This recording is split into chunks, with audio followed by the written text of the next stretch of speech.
allegiance. I pledge allegiance to the flag of the United States of America and to the republic for which it stands, one nation, under God, indivisible, with liberty and justice for all. I always want to say amen after that. And I always want to say a moment of silence, because that will be recording in progress. Right. Okay, so we've got that. Good, so welcome. I would like to start this off with a motion to accept the regular minutes from the meeting of October 24th, 2022. Okay, Rebecca, second. Okay, Mark. Any comments, corrections? Okay, abstentions? All in favor say aye. Aye.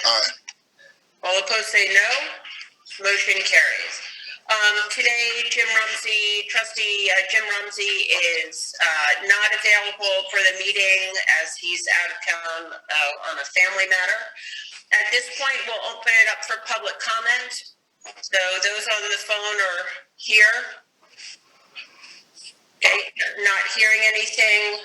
We will close public comment and go to the report of wastewater and water by Ed Charpeau, Chief Operator. Ed? Can't hear you. Are you on mute? You are muted. There you go. Did you guys get the report? No. Yes, we did. No. I gave it to you. I set it right on your computer. Oh, here it is. No, sorry. Well, it's pretty short anyways for tonight. It only has water on it. Oh, there's wastewater. Sorry. So we've removed all the meters from all the seasonal homes, or at least everybody who called us. We will be winterizing some hydrants this week. All customers' bills were read, and bills, those that we had concerns with, were addressed. We either replaced meters or RF boxes or fixed wiring. Moving forward, we're going to attempt to place more meters as time allows. The leak at the Wolf Complex, the second leak, has been fixed and repaired. We found multiple other repairs in the area, so the guys put a new line in instead of having multiple wraps in one area. But I will be getting budgetary items together for the replacement of the water line along the road. Hopefully in the fall, if not in the spring, if not the fall. As for projects, the FEMA water crossing, soil determination is too far out. They were given time estimate like 10 weeks before they could even get here. We're not going to stall our bids for the FEMA project because of that. So I believe we're moving forward with that. So just for clarification, at our last meeting, we had said that we would hold off until they did a boring to see how far down before we hit ledge rock. So they had said that they could come initially pretty quickly, but now it's 10 weeks out. So instead of waiting for that, Brendan is going to put in some language that allows for, the possibility of bedrock, so that will be covered and shouldn't involve a change order. Okay, sorry to interrupt. Did I answer that correctly? Yes. So we're waiting so more language. I'm going to move on to... No, we are going to...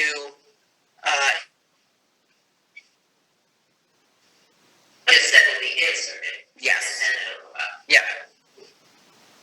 Okay. Because that also includes Pump Station 5, which I have under the wastewater department. We're doing those together as one giant bid. Right. So we don't want to hold that up either because we're ready to go on that project. There's nothing we need to do moving So forward. Brendan said that those would be going out by the end of the week. Yeah, that's good. My September report's been submitted along with the non-compliance for pH, which we had discussed in my last meeting. Just want to make sure everybody knew that I did submit it twice. Once with my report and once to the regional engineer. And everything is fine. Yeah, no, it's not an issue. If it was continued to be an issue month after month, then we'd have a problem. But it wasn't a big deal. Anyways, move on with operations. We're still checking pump stations bi-weekly. We winterized the plant and the outside tank. We're still doing some things down in the plant. We're pretty much out of time. The tractor was sent back to H&M. I called today. Currently, there's no information on what the issue is, but they're working on it. We did our annual pump station maintenance. As you guys know, pump station 5 behind the old school has had some issues over the summer. I waited on parts for like 6 weeks for it. We reinstalled both pumps. The number 1 side, there's something wrong down on the pitless adapter inside the station, so we're going to have somebody come back and get in there and figure out what's going on. Has all new parts on the pump, so I know that's not the issue. Along with that, pump station 3 stopped working. One of the pumps stopped working a few weeks ago, and I figured when they come to do the maintenance, I'll have them check what was going on. Today, I replaced a starter because the old one had fried. When I reset it and tried to start the pump, nothing happened with the pump at all. So it sounds like the seals went and the stator's got a short in it. So I had them take it with them today to go pull it apart and see if we can get the bill on it. However, both pump stations are working now. We have the bypass picked up from the school. The other pump station's working as well. So we have 1 pump in each station.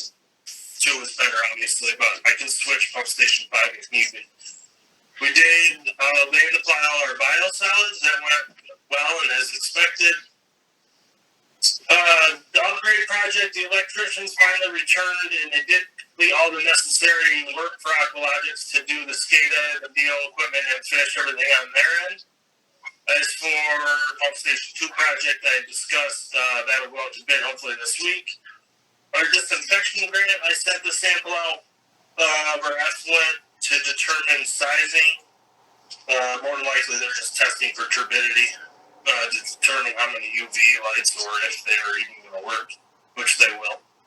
And then obviously our generator grant, which we have discussed in the past, we're kind of just holding out and hoping that we get the grant. If not, we'll move forward with purchasing. Okay. Anything else? Oh yeah, I'm going to sign JR up for his activated sludge for January, I believe. Then his basic ops is in July, I think. That's another class. Yeah, he has to do 2 courses for 1A. I did give him the option to do the home study, but he'd rather go to class. I don't blame him. I would do the same. We do home study stuff now for recertification, but for the main license, it's better to go to class anyways. Okay. And other than that, I think, we're just trying to get ready for snowfly. Pick up all our hoses and that can freeze and, all that stuff. So. Okay. What is the return on our investment for the tractor? Because I saw in this abstract there's a couple grand put into that, and you're saying that the tractor's problem still hasn't been resolved. So we replace on the replacement ROI. 100 chips. Return on it. We bought that. We bought ROI. We bought that in 2014, so we still got a couple of years.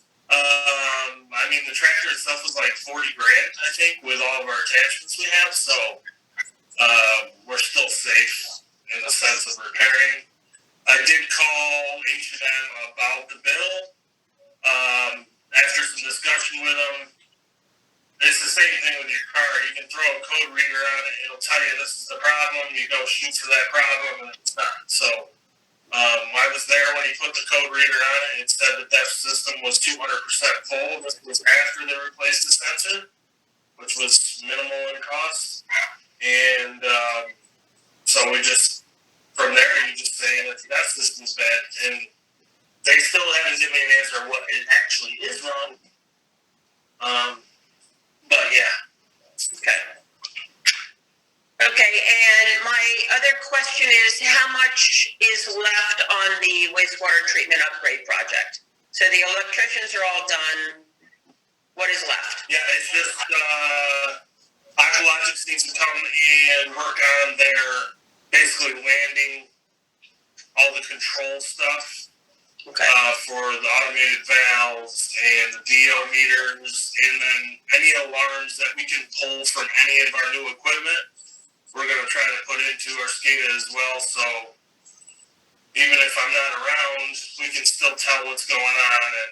And actually, I'm hoping we can run our cameras into that as well in the future. If we got them set up, and then I can see them from home. If somebody has an issue or concern, I can just look on the cameras quickly and. Does everyone understand what a SCADA system is? So Ed, would you define what a SCADA system is for those who are not familiar with it? Well, it's basically a computer that controls the wastewater plant. Or if you're not controlling, then you're just viewing from. I could be in another country and view it as long as I had access to the internet. And you can also have alarms.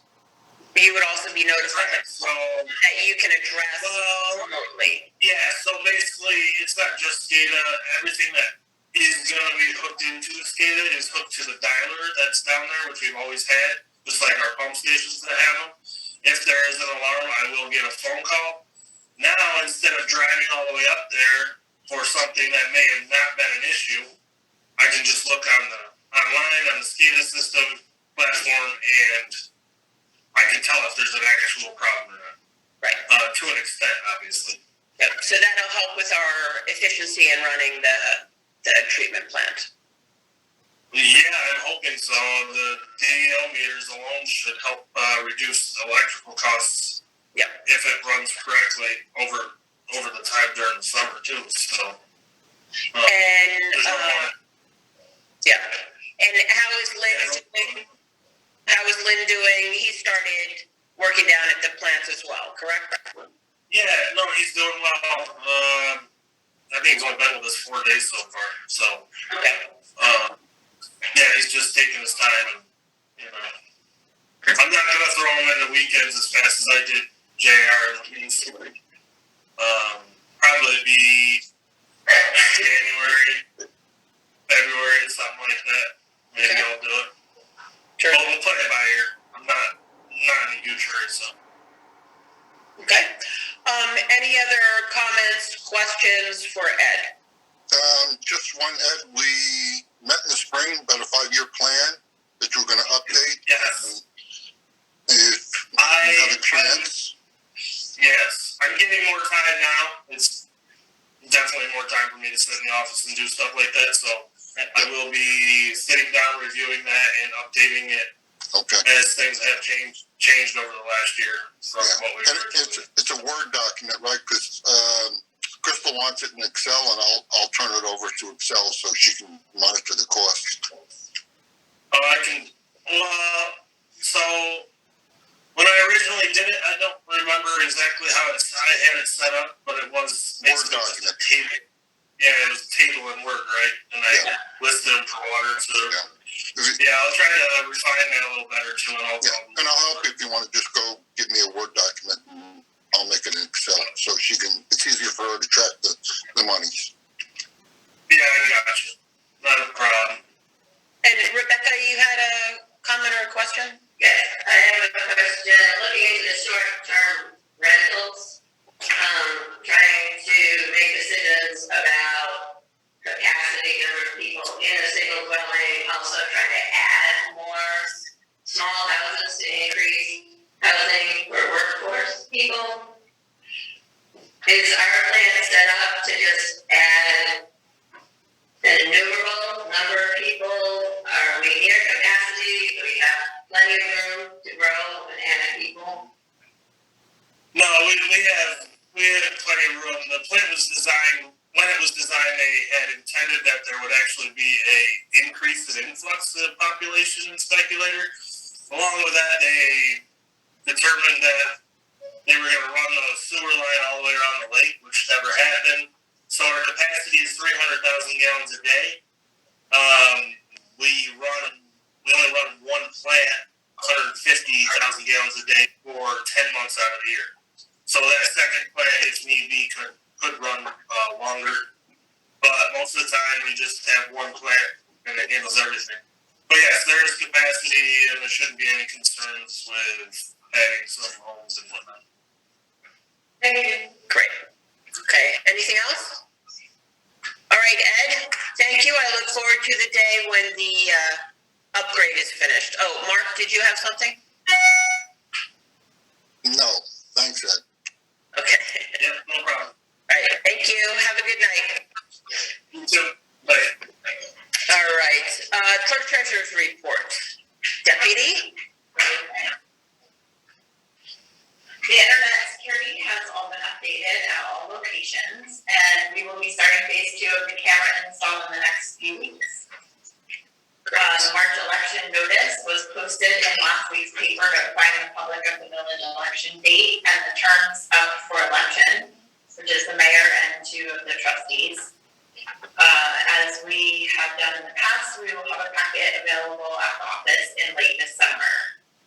As a reminder, the village offices will be closed next Thursday and Friday for Thanksgiving. Financial report number 5 is ready for review, and abstract number 10 needs approval. Okay, any comments or questions for Tracy? Hearing none, I'd like a motion to approve abstract number 10. So moved. And Rebecca, thank you. Any comments, questions? I know this one, we have our liability insurance, we have phase 2 of the cameras, we have the tractor repair, so it's a little larger than usual, but all of the added expenses have been pre-approved and monies have been aligned. And we had an extra week this time as well, so it made it larger.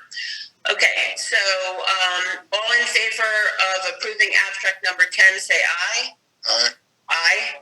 All opposed? Any abstentions? Cindy. So trustee Cindy Rumsey abstains. All right, thank you very much for that report. Moving on to old business, the FEMA COVID update. That should be filed this week. I finally completed the narrative. It is only 14 pages long and may grow to 15. Yeah, and I didn't even have to answer all of the questions that they asked for. So it's quite extensive, and the whole reason behind this is that it puts into context for the reviewer what our community looks like, what our unique situations are, but there really is a lot of detail in addition to everything else we need to provide for the FEMA grant request. Okay, septic system erosion regulations, still waiting. So Mark and I will follow up on that. This week. Okay. I did speak with the lawyers regarding the consolidation of the planning board and ZBA, and actually she said it was quite comical because when I had first submitted this to her about a month ago, she was like, wow, we really don't see this very often, very unusual. Well, this month in AATV, the Adirondack Association of Towns and Villages, had a report about that. A number of their municipalities have reached out asking the same questions because it seems to be a trend now to staff these planning boards and zoning boards. So she will get back to us by next week.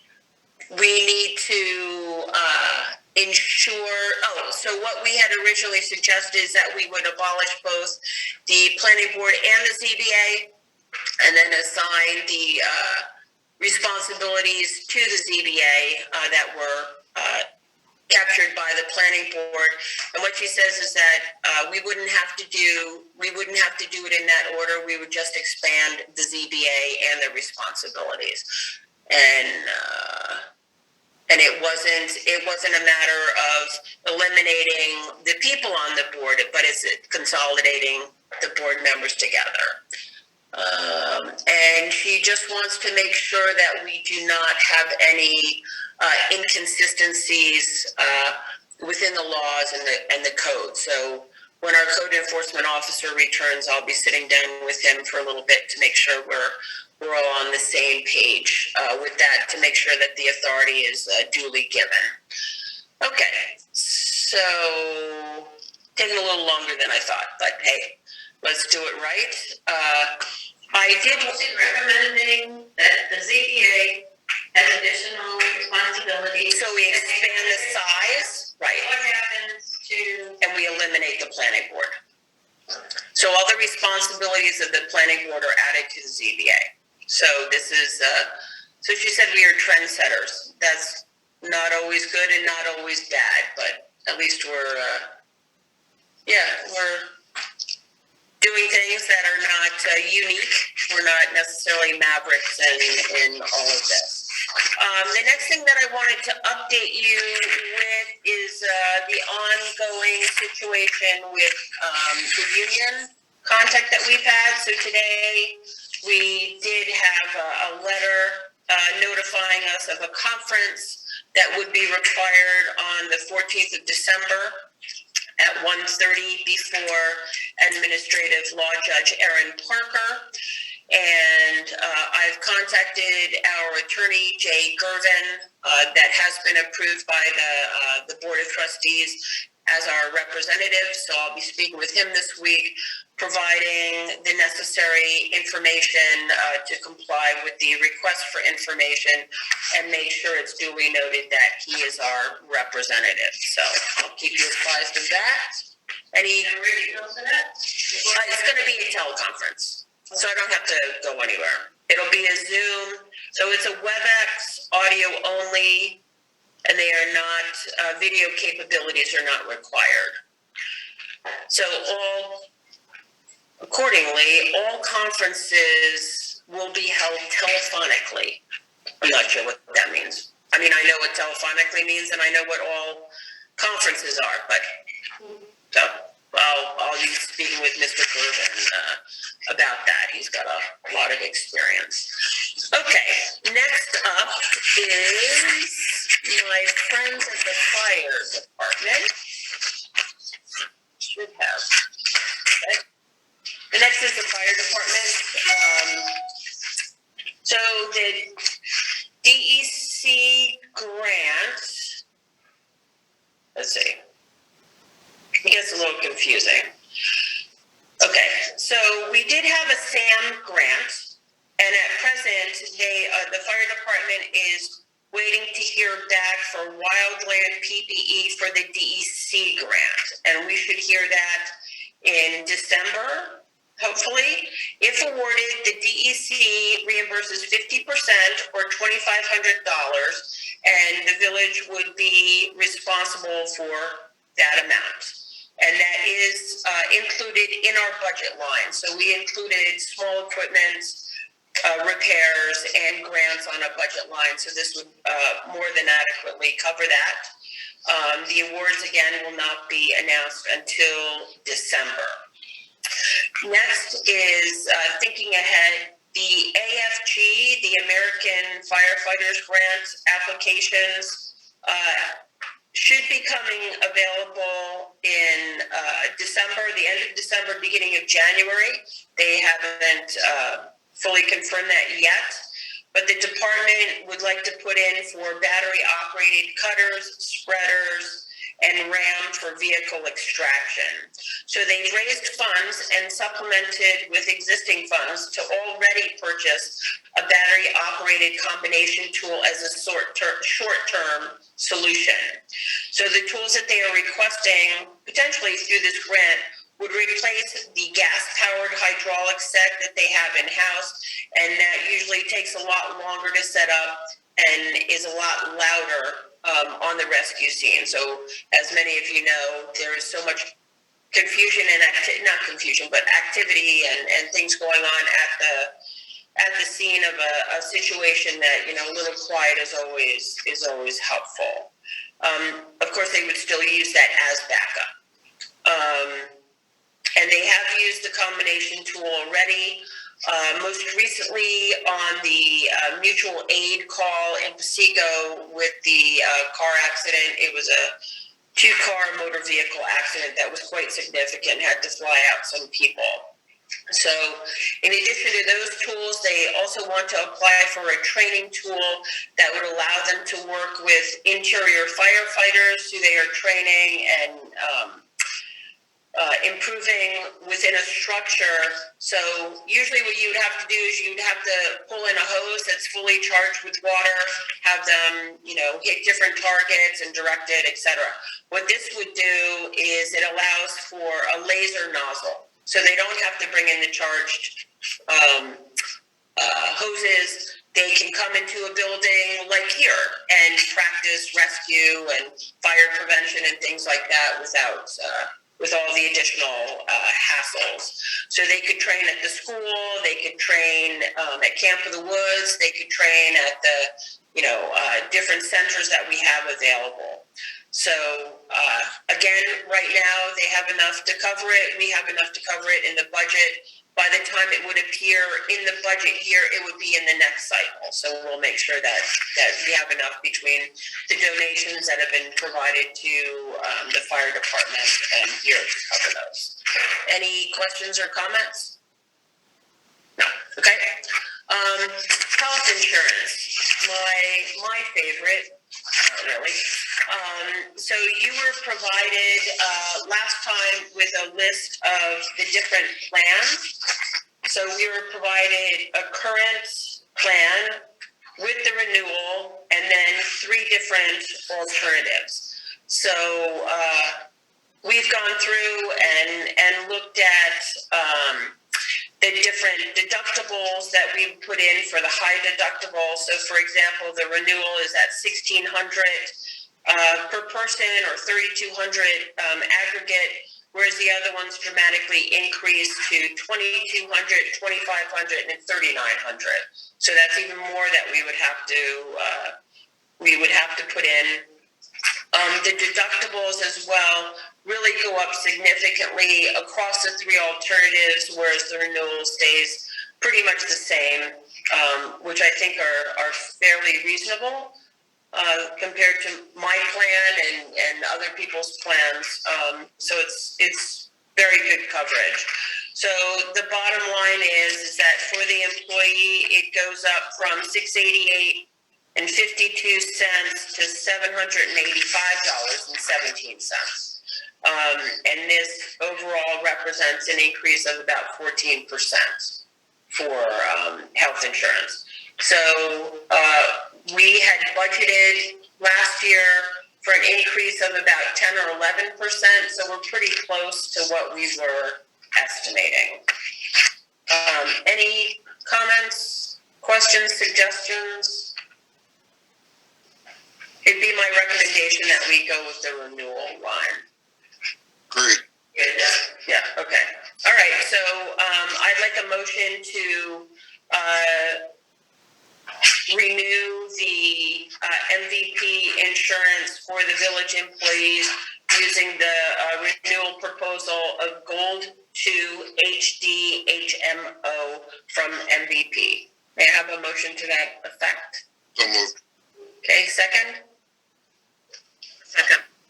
Cindy, any comments or questions? Hearing none? Doctors that are more accessible. Yes. Oh, yeah, much more accessible. Yeah, the CDPHP is good for other areas, but for us, it gets very limited. So, yes. Okay, so all in favor of approving the renewal as is for MVP, say aye. Aye. Aye. All opposed, say no. Motion carries. Okay. The next thing with is our Medicare quote. There are 3 options. One is a buy-up for the East, which is what we're in, a buy-up for the West, which really doesn't apply, and a buy-up for OSA, which we have yet to understand what OSA is. And it really doesn't make a big difference. So basically our current premiums for the Medicare is $467.73. So it goes up $10.68 a month for a total of what's $28,705 for an annual premium. And so if you look at that against last year's renewal, that's $28,046. So it's what, $650 difference between last year and this year. So a little bit of an increase. Any comments, questions? All right. So all in favor of renewing the MVP Medicare for the U.S. Care PPO Buy Up East? Can I have a motion for that? Okay, Rebecca, and seconded by Cindy. Any comments, questions? Okay, hearing none. All in favor say aye. Aye. All opposed say no. Motion carries. Okay, as mentioned under the union update, we have retained labor attorney Jay Gervin to represent us in the matters regarding the union. I will note again that Mr. Gervin very kindly has reduced our rate from his usual $300 an hour, I think, to $2.25 an hour, which is very reasonable. So I'll be reaching out again to him this week to address the letter we just received. Okay. Any comments, questions? Nothing. Okay. So now for an update from the Town Village Committee on VRBOs, or as my nieces tell me, it's VRBOs, and Airbnbs. So, Rebecca? Okay, so we're continuing to look at kind of information that would be in each location on how to be a good neighbor. And so we're looking at verbiage for that and visuals for that. They include things about garbage collection and parking and pets and I don't know.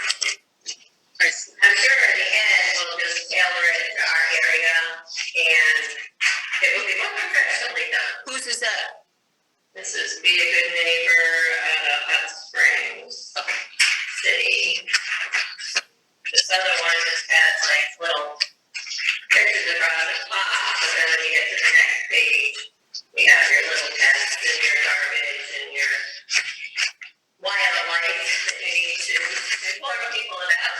That's good. Things like that. Talk about mutual respect, making sure there's somebody either on the premises or with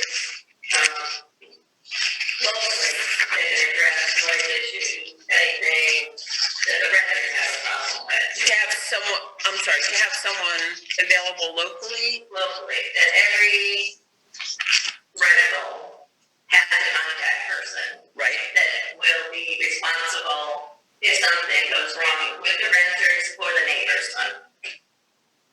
So how are you, I'm just wondering how, to file complaints with, or? If a complaint is filed, yes. Right, and they have to be local? They have to be locally available during rentals? Somebody has to be locally available. So say a property is owned by someone in New Jersey. They have a local person that's designated Okay. as a contact person. Okay. They don't have to do that, they have to. Yeah, they would do that. Do that, and we're looking at a full arm and a permit that people would fill out maybe every other year, every 3 years, and they want feedback from our board about what we think is a reasonable cost for that, because the code enforcement officer is going to have additional responsibilities. Well, I think it'd be important to understand what the permit is covering. So what is the permit covering? Do you know that Well, yet? it's more to get people registered so that we know who is actually having a short-term rental. Right, but that's not necessarily a permitting issue. The permit to have it, that you're even allowed to do it. That's what it's covering. But we don't have a law that, I'm playing devil's advocate, so we don't have a law that says you can't do a short-term rental or you can't do a Vrbo or Airbnb. We just Right, and so there's nothing that says we need permission. If they want to write a law about something like that. there's a permitting system that I have not read. So there's a permitting system being used in Warrensburg. So I think I understand that they have laws around that. Has anyone? They have already laws on the books. And their laws basically state. They talk about capacity, parking, things of that nature. Personally, I think I would need a little bit more information. Yeah. And then as far as the responsibilities that this group is proposing for a code enforcement officer, that also would play into how much that would be. So what sorts of things are they requiring or thinking about for a code enforcement officer responsibility? That they would initially check the property to make sure it was emergency ready, and also it meets all the codes, things of that nature. I think you're going to need a law.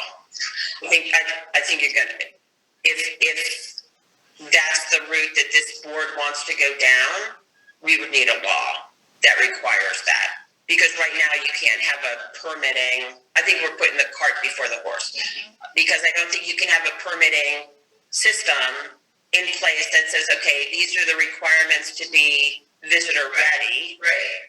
Right? Because then what do we do for a regular house? So if someone changes hands with a house, we don't have a permit. We don't have an inspection. Yeah, we don't have an inspection. We don't have any of that. We only have inspections with new builds and stuff like that. So why would we do for one and not another?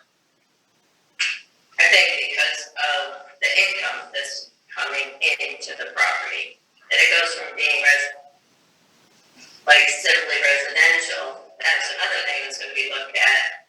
If you're in a residential area, but now you're receiving income from it, do you have to get a special permit or zoning to be doing that? And then who's going to enforce it? So it's like, okay, if nobody's available to even enforce it, Well, enforcement is where you can go. Yeah, enforcement is a huge thing. Right. And it's incredibly difficult not having a police force of our own that would go and support that. So again, law enforcement would not be able to do any of that enforcement unless there's regulations and laws that would necessitate that. So any permits that we have for building and land use and stuff like that, that's in our land use code, which is a law.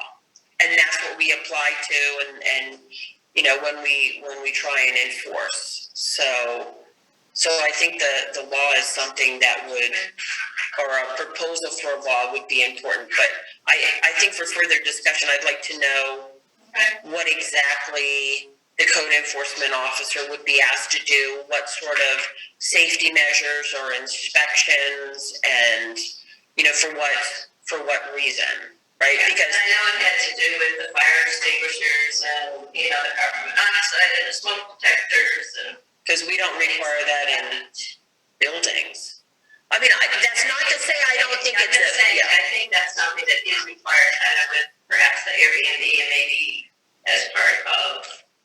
Well, I think it's suggested by. I think those could be things that are suggested. I'm not sure you can continue on if you don't have that. Who checks for the VRBOs? So if they're saying, again, playing devil's advocate, if you have a VRBO requirement that you have smoke detectors, carbon monoxide, and extinguishers, well, they're responsible for verifying that. Who am I to come in and say, hey, listen, these are your suggestions and your guidances for being on our website. So who am I to come in and say, hey, listen, you're not following this website's deal, right? Aren't they being? They take you off of being an Airbnb listed. Yeah, but our responsibility, are we overstepping our responsibility? That's what So I'm sorry, Cindy, I cut you off. No, I was just going to say they're paying a percentage to all those sites anyway, right? Yeah, they should be. Yeah, for posting it. Yeah. Yep. Yeah, and if people, I mean, if we go to the extent of, hey, now we want to, consider zoning and consider it a commercial property, well, that would do a lot of rezoning. And if you're making money in your property, then what about those of us who work from home? I'm an independent consultant. I work from home, and that's the way I get my income. And that income would be no different than someone renting out their house.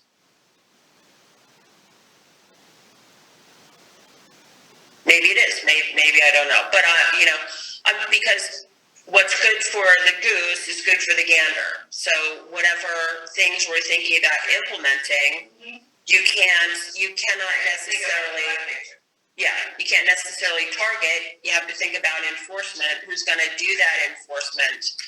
And yeah. And so they're leaning more in this be a good neighbor because it's more education, and it would be visible in each property, and hope through education to have a good result for these reasons. Right. Of not really having someone that's going to enforce it. Well, I know that they've had a lot of issues with short-term rentals in other areas for not being a good neighbor. And a couple months ago in the paper, the group that met for Indian Lake cited a lot of noise complaints and people just being jerks, for lack of a better word. But they were going to quite the extent of things that I felt you would never be able to monitor. Right. So that's why I'm interested in places that already have regulations and restrictions, keeping in mind that, you don't want to be so restrictive in some regards and total abandon in others. Where do you strike that balance? If there were other municipalities that have permitting, what are they permitting for? And is that within the purview of a village? What do those regulations look like? All right. We've already encountered issues with trying to enforce codes anyway. Yep, very difficult. Yeah. Very difficult. I mean, not saying that we shouldn't try, but I'm just saying that I don't see how this is even feasible. Yeah. Yeah, it's tough. I think it's very difficult. Oh, well, I don't know. We're still seeing you here. You are? Yeah, that's kind of. I don't know. All right. Yeah. So I'll bring you more information about the permitting. There won't be another meeting till after the first of the year. Okay. Yeah, but if they have a general list of what they're expecting the code enforcement officer to do, then I think we can judge. Recording stopped.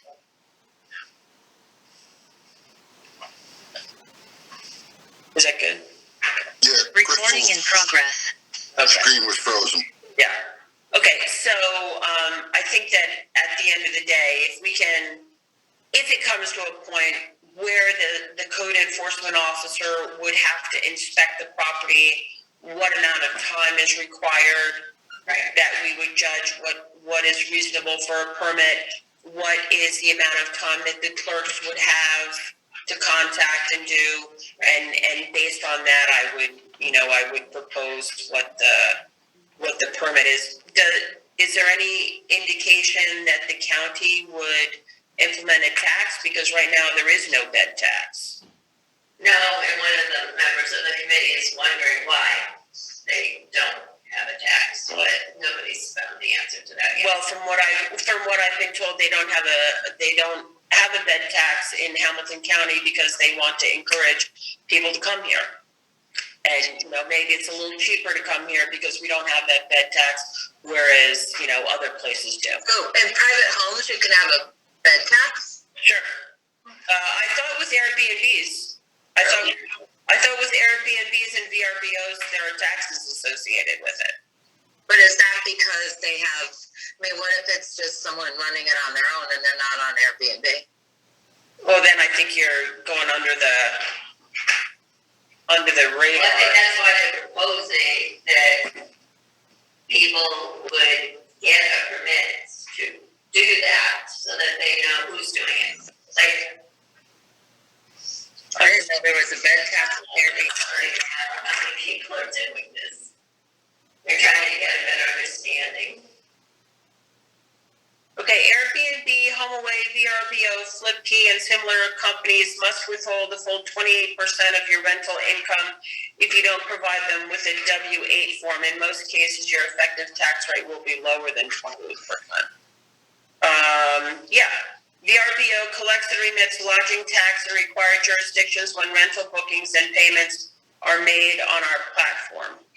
So yeah, they collect taxes as needed in those places that require. And different communities have decided Whether they tax it or not. Into the clerk or whether, We have so few places to do it as it is. you know. Right, and then they pay, obviously they pay federal and state taxes on whatever monies they make. Unless this is only applicable if you yourself use the property for at least 14 days a year. You don't need to pay federal tax on Airbnb, money that you make on short-term rental, as long as you rent out your property for 14 days or less during the year. You will not owe taxes to federal or state government. I don't understand. Right, but it's in a rental for less than 14 days. Well, exactly. Okay. So there are taxes. So to your point, Cindy, there are taxes that are collected on Verbos and Airbnbs. And those other things. But they collect it. But they collect it, we don't. Right. Right. But we don't collect those taxes in Hamilton County, and that's a question that needs to go back to the County Board of Supervisors. And maybe it's time to entertain that again, and if there are issues, if regulations are going to be put in place, then something needs to be done to be able to enforce those. And by that regard, if the county is collecting taxes, then I put it back on the county and say, okay, how are you going to help us enforce this? Because we can't do it on our own, because really none of us except for maybe Inlet has their own police force. Right. Interesting. I mean, there's a lot of issues. Yeah. Not an easy fix. Okay, any other comments or questions for Rebecca's non-enviable position of representing us? Thank you, Dan. Thank you. Yes, all right. All right. The last point of new business, as we did last year, I would like to propose canceling the Board of Trustee meeting on Tuesday, December 27th. If that's something people want to do. I think Cindy wants to. Fine with me. December 27th, you said?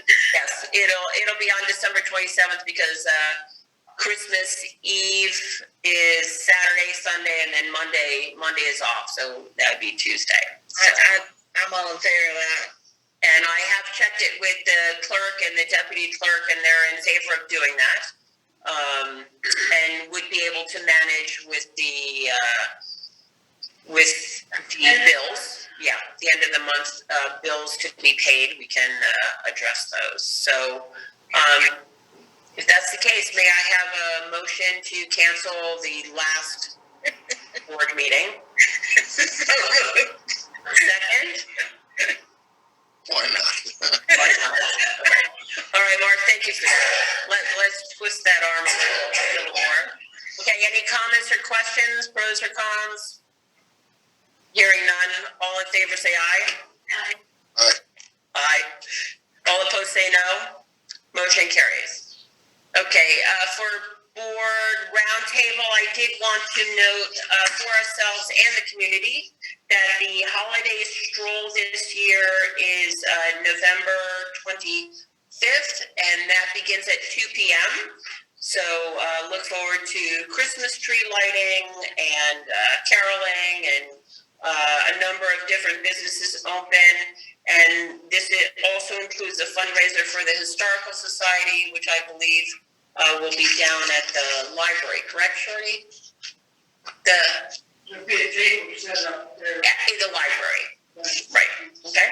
And then in speaking with the Chamber of Commerce, they are working to have some sort of festival or activity every other week, or a couple times a month during the summer months to draw in people. And so they are proposing a fire tower festival that would be the weekend, or that would be held on July 22nd, 2023. They are in the beginning phases, so they want to bring history and awareness of fire towers in general, special speakers who have either come in the past or proposed to come in the past, an interactive experience with our local fire department, maybe some sort of contest, fire awareness, fire prevention, perhaps a chili cook-off between local businesses. I suggested between fire departments. Fire departments in other places do know how to cook, so there's always a thought with bands and food trucks and things like that. And they did say that they would also consider collecting funds in support of the McComas Tower and the surrounding area, which I thought was great. And then the Bear and Wine Festival that they had a number of years ago before COVID that was very successful. They were not able to do it this year because the time at which they had it launched, too many other things were going on. So now they're looking to have it in August. And of course, that would have to come before the board because there is alcohol involved, and we would have to review what those requirements and procedures are to do that, and similar to what we've done in the last time. All right. And this week, tomorrow actually, NICOM has a legislative priorities meeting between 10 and 12 that I'll be attending, to make sure they hear from someone in the Adirondacks about what our priorities are here, and I'll give you feedback on that with our next meeting. All right. Anything else for board? Yes. I also got a message about training regarding forest preserves, like how to use trees and things like that. Do we have any trees in our village? Well, we do have trees. Well, we do have trees in our village. No, but we have any forests that we need to think about managing? Nothing that isn't already done by like the paper company or the state, but I don't think we have a forest per se that we manage in that regard. We have our token trees that we try and keep upright or replace as needed. All right. Sorry, I'm not doing forestry. Anybody else like to do forestry? Okay. No, but that's anything else with the round table? Nothing else coming up. Okay. Well, at this juncture, our next meeting is right before Thanksgiving. Right after is the week after. Okay. Yeah, so it's the 28th of November. It seems like Thanksgiving is coming early this year. But to that end, happy Thanksgiving. We have much to be grateful for and thankful for. And of course, I'm thankful for this board, our village, our employees, and everything we're able to accomplish here in the back and beyond. And I think, Mark? Make a motion to adjourn. All right, we are adjourned. Have a good night. Winter snowstorms are coming, so be careful out there. Get your snow tires on. All right, see ya. Bye.